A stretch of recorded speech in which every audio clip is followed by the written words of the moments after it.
Hindi cinema की cabaret queen कही जाने वाली हेलन आज पूरे 80 साल से भी ज़्यादा की हो चुकी हैं। खूबसूरती और अपने अलग तरह के डांस स्टाइल से इन्होंने लाखों लोगों के दिलों पर राज किया। पिया तू अब तो आजा, आओ ना गले लगा जाओ ना, ये मेरा दिल, आ जाने जा, महबूबा महबूबा जैसी ना जाने कितने गानों पर थिरकते हुए हेलन ने अपनी एनर्जी से डांस के नए पैमाने तय किए। एक दौर वो भी आया जब इनकी एक नज़र पाने की चाह में ऐसी भीड़ उमड़ती कि इन्हें बचने के लिए बुर्का पहनकर छिपते छिपाने निकलना पड़ता था। ये रुतबा हिंदी सिनेमा के इतिहास की किसी डांसर के पास नहीं था।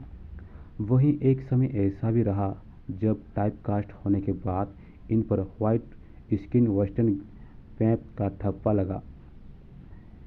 इन सब के इतर हेलन की जिंदगी कई बुरे हादसों के नाम रही। 3 साल की उम्र में पिता को खोया, देश से निकला गया तो इन्होंने बर्मा से भारत तक कई किलोमीटर तक पैदल सफ़र किया। इस सफ़र में चलते चलते माँ का गर्भपात हो गया, भाई गुजर गया और खुद का शरीर कंकाल बन गया। 13 साल की उम्र में जिम्मेदारियों ने बचपन छीन लिया। कभी 27 साल बड़े आदमी से शादी की तो कभी दूसरी पत्नी बनकर इन्हें सालों तक परिवार के प्यार से महरूम रहना पड़ा। पहली कहानी हेलन के बचपन की। हेलन एन रिचर्डसन का जन्म 21 नवंबर 1938 को रंगून, ब्रिटिश बर्मा में फ्रेंच पिता डेसिमियर जॉर्ज और बर्मा माँ मॉर्लिन के घर हुआ था। कुछ समय बाद माँ ने ब्रिटिश मूल के रिचर्डसन से दूसरी शादी कर ली। इनका एक भाई रजर था और एक गोद ली हुई बहन जेनिफर। सौतेले पिता रिचर्डसन की मौत दूसरे विश्व युद्ध के दौरान हुई बमबारी में हो गई। जापान के लोगों ने बर्मा पर कब्जा कर लिया। हालात इतने बदतर हो गए कि इनके परिवार को देश से निकाल दिया गया। 1943 में गर्भवती माँ एक छोटे भाई बहन और हेलन को लेकर पैदल बर्मा से आसाम भारत के सफ़र पर निकल पड़ी। आज ये सफ़र करीब 867 किलोमीटर है, जिसे पैदल पूरा करने में करीब 178 घंटे चलना पड़ेगा। ना कोई सामान था, ना पैसे, ना कपड़े, ना खाना। भूखे प्यासे इन मुसाफिरों ने पैदल सैकड़ों गांव और जंगल पार किए। भूखमरी और बीमारी असर दिखाती रही और धीरे धीरे साथ चलने वालों की संख्या कम होती चली गई। हेलन की गर्भवती माँ का रास्ते में ही मिसकैरेज हो गया और भाई की तबीयत और बिगड़ गई। जो आखिर में लोग भारत पहुंचने में कामयाब हुए, उन्हें खुशकिस्मती से ब्रिटिश सैनिकों से मदद मिल गई। सैनिकों ने हेलन की मां और उनके बच्चों को अस्पताल में भर्ती किया। शरीर कंकाल बन चुका था और शरीर पर कई चोट थी। भाई ने भी बीमार से लड़ते हुए दम तोड़ दिया। 2 महीने तक हेलन, उनकी मां और बहन अस्पताल में ही रहीं। जब हालात सुधरी तो ये कोलकाता आकर बस गए। कोलकाता में कुछ दिन गुजारने के बाद परिवार बॉम्बे पहुंच गया। माँ नर्स बन गई और जिन पर हेलन समेत चारों लोगों का पेट पालने की जिम्मेदारी थी। नर्सिंग की मामूली कमाई से ना पढ़ाई का खर्च निकल रहा था, ना खाने का। हेलन बड़ी थी तो उन्होंने ये कमाई की जिम्मेदारी बांटी और 13 साल की उम्र में पढ़ाई छोड़ दी। इनकी एक फैमिली फ्रेंड थी, कुफू। ये हिंदी सिनेमा की डांसर थी, जिन्हें देखकर हेलन की मां ने उन्हें भी डांसर बनाने का फैसला किया। हेलन को डांस ट्रेनिंग दिलवाई गई, जिसमें कुफू ने उनकी मदद की। कुफू ने ही हेलन को 1951 की फिल्म सबिस्तान और आवारा में कोरस डांसर का पहला काम दिलवाया। भीड़ में डांस कर रही हेलन नज़रअंदाज कर दी गई। महीनों तक भीड़ में खड़े होकर डांस करने के बाद हेलन को लगातार बैकग्राउंड डांसर का काम मिलने लगा। फिल्म दर फिल्म अंदाज निखरता गया और अलिफ लैला, हुर-ए-अरब जैसी फिल्मों में ये बतौर सोलो डांसर भी नजर आईं। 19 साल के हेलन हावड़ा ब्रिज के गाने में मेरा नाम चिन चिन चू में बतौर लीड डांसर नजर आईं। ये गाना इनके कैरियर में बड़ा ब्रेक साबित हुआ और इनके पास लगातार बड़े ऑफर आने लगे। 1958 से 1972 तक हेलन करीब 500 फिल्मों में नजर आईं। वहीं 1982 तक ये 600 गानों में नजर आ चुकी थीं।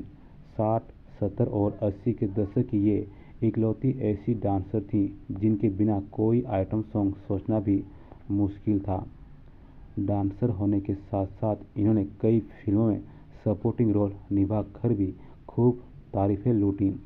बतौर सपोर्टिंग लीड इनकी पहली फिल्म चाइनाटाउन 1962 में आ रही थी। वहीं 1966 की फिल्म गुमनाम के लिए इन्हें फिल्म फेयर अवार्ड में नॉमिनेशन मिला। इन्हें पहला और इकलौता Filmfare for supporting role award 1980 की फिल्म लहू के 2 रंग के लिए मिला। 1970 की पगला कहीं का में हेलन ने एक रेप विक्टिम का इमोशनल रोल प्ले किया। कभी ये एक जैसे डांस और रोल कर टाइपकास्ट हुई तो वहीं इन पर वेस्टर्न वेब का भी ठप्पा लगा।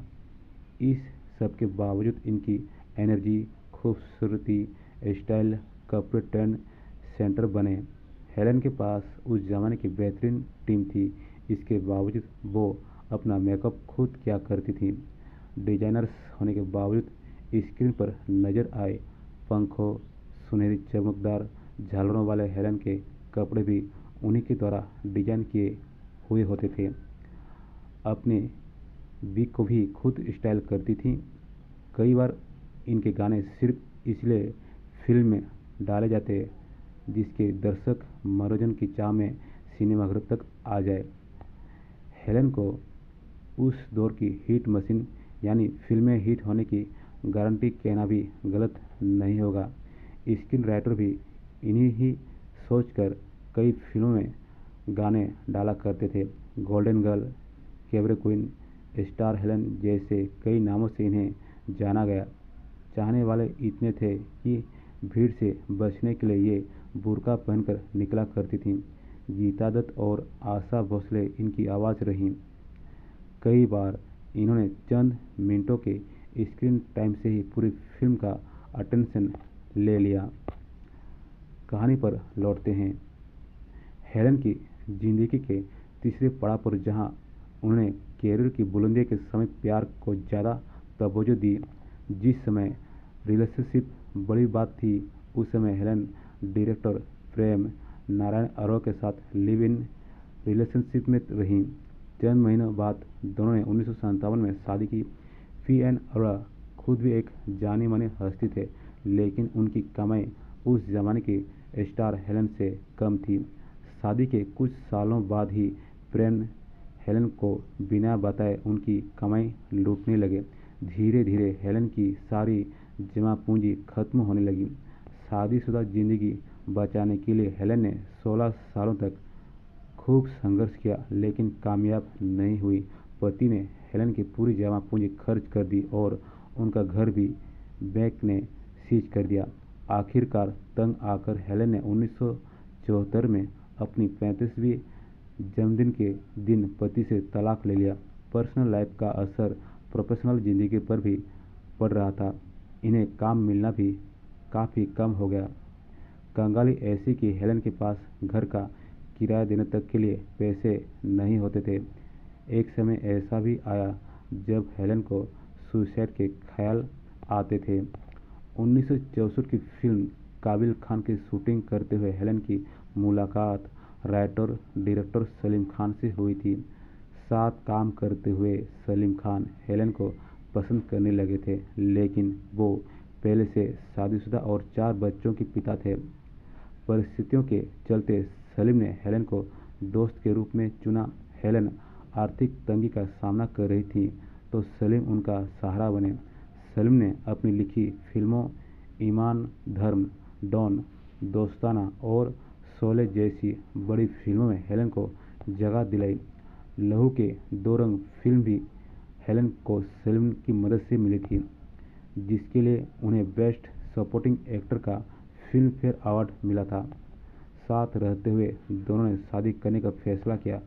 सलीम खान ने प्रेस कॉन्फ्रेंस में कहा था, मुझे नहीं पता कि मुझे कब उनसे प्यार हुआ, हमने कब शादी का फैसला किया, हमने बस सोचा और शादी कर ली। शादी के बाद सलीम के परिवार ने उन्हें अपनाने से इनकार कर दिया। परिवार में जगह बनाने के लिए भी हेलेन को सालों तक तीखे रवैये का सामना करना पड़ा। कुछ सालों बाद सलीम के परिवार ने हेलेन को अपना लिया। फिल्म फेयर के दिए एक इंटरव्यू में सलमान खान ने कहा था, मेरे पिता ने दूसरी शादी कर ली थी जिससे माँ नाखुश रहती थी। मैं अपनी माँ से बहुत प्यार करता हूँ और उन्हें दुखी नहीं देख सकता। जब माँ देर रात तक पिता का इंतजार करती थी तो ये देखकर बहुत दुख होता था, इसलिए हमारा उनसे नफरत करना जायज़ था। धीरे धीरे माँ ने परिस्थितियों से समझौता कर लिया और हमने भी हेलेन आंटी को अपना लिया। आज वो हमारे परिवार का हिस्सा हैं। एक इंटरव्यू के दौरान हेलेन ने कहा था, सलीम एक शादीशुदा आदमी थे और उनसे शादी करने पर मुझे शुरुआत में इसका बहुत पछतावा भी रहा, लेकिन सलीम में कुछ ऐसा था जो उन्हें बाकी लोगों से अलग बनाता है। वहीं एक दूसरे इंटरव्यू में सलीम ने कहा था, मेरे बच्चों ने हेलेन के आने से वैसे ही प्रतिक्रिया दी जैसे उनकी माँ ने दी। ऐसा भी नहीं है कि सलमा यानी सलीम की पहली पत्नी ने हेलेन को आसानी से अपना लिया। अगर ऐसा होता तो वो अवार्ड के काबिल होती। साल 1983 में सलीम से शादी करने के बाद हेलेन ने हमेशा के लिए फिल्मी दुनिया को अलविदा कह दिया। सलीम और हेलेन की अपनी कोई संतान नहीं है, हालांकि दोनों ने एक बेटी अर्पिता को गोद लिया है। सालों बाद हेलेन ने सलमान खान की फिल्म खामोशी से ही कमबैक किया। इसके अलावा हेलेन हम दिल दे चुके सनम में सलमान खान की ऑन स्क्रीन मां का रोल प्ले कर चुकी हैं। इसके अलावा हेलेन हमको दीवाना कर गए, मोहब्बतें जैसी फिल्मों में भी कैमियो करती दिखी हैं। साल 1999 में हेलेन को पद्मश्री से सम्मानित किया गया।